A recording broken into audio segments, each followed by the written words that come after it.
Hi guys, how are you? Welcome back to my channel.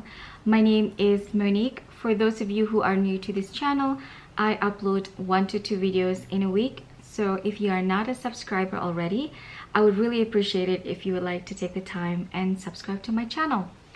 For today's video, I'm going to talk about the things that I don't buy or things that I no longer buy in order to reduce waste or be more sustainable in my life.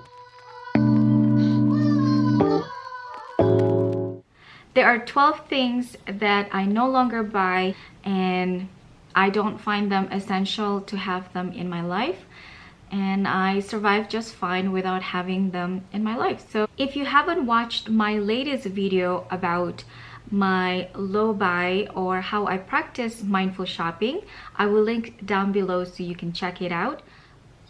In a similar topic, today I would like to tell you the 12 things that I no longer buy in order to reduce waste or be more sustainable. Let's jump right in.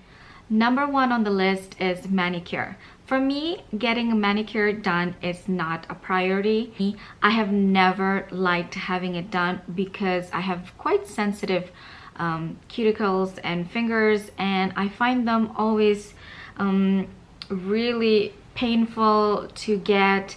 I don't find it fixing any problem at all. Yes, they do clean your cuticles and everything, but the result of that, your cuticles like grows even faster, in my opinion. I also keep my nails really short, so I don't really have the need, for someone else to apply nail polish for me. I could do that just fine. Just a little upkeep that I do by myself and a little nail polish here and there is just enough for me. As you can see, my nails are really short. These nail polish are like almost a week old, so they're not like in the best condition, but as you can see, they're really short nails.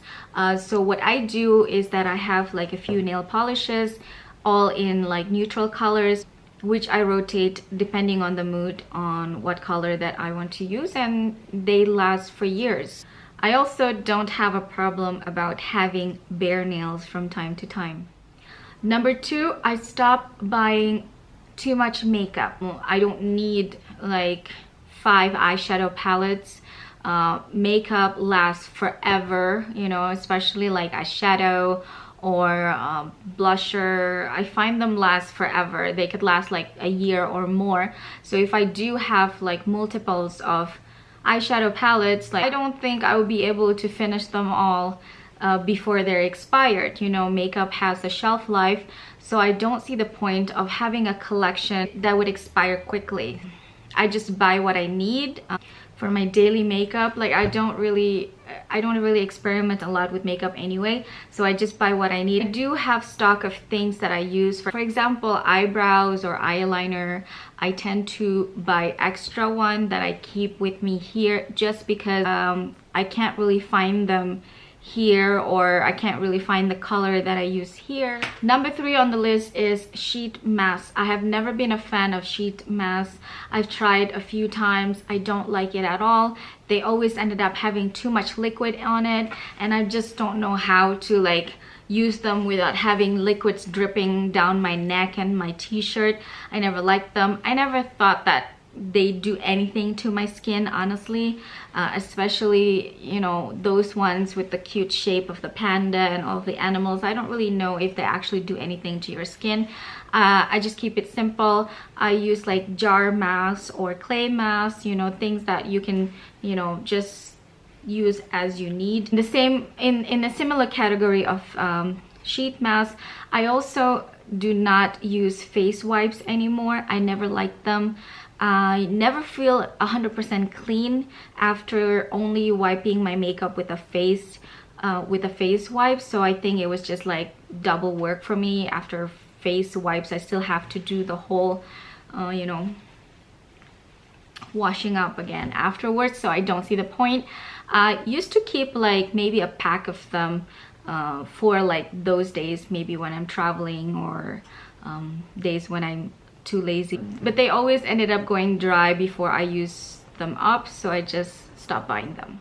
Number 4, I do not buy heels that are higher than 4 inches. I've learned this the hard way. In your 20s, you just wear sky-high heels thinking you're invincible and nothing bad would happen to your feet, and you powered through like some of the most uncomfortable heels ever made for humans. In my 30s now, I know better. I don't buy heels that are more than 4 inches high. I think 4 inches is my maximum height, where I could still walk and feel comfortable and not having to be carried around because I can't walk in my heels. Some heels are still comfortable even though they are over 4 inches, maybe if they have platforms. So it depends. You really have to try them on and avoid trying on shoes in the morning because that's when your shoes are in their smallest size. So always, when you buy shoes, always try them on in the late afternoon or in the evening. Number 5, I stopped buying trendy bags. I stick with the classic and I'm happy with what I have. I don't need to have the it bag every year and having it not trendy anymore the next year and not being able to wear that bag anymore. How many handbags do we really need anyway? I want to be able to wear all my bags. I actually feel like I have more than enough and I don't mind reducing the amount of handbags that I have at the moment. So yeah, no more trendy handbags for me, especially trendy luxury handbags. Number 6, fast fashion. I do not support fast fashion, especially since I had a vintage store in New York.